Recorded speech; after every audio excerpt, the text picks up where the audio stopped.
Aurrekoengatik arro sentitzen gara, jarraitzaile izanik gu saiatuko gara, betiko bidetik eurek egindako lana ez da izango alferrik, eurek egindako lana ez da izango alferrik.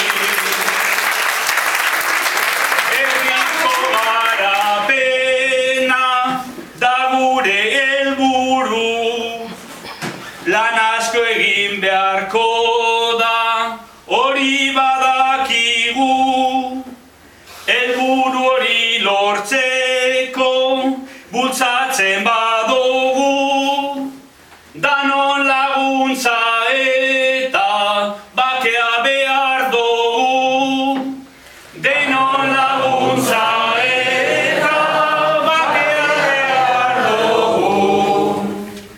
Amaitzeko.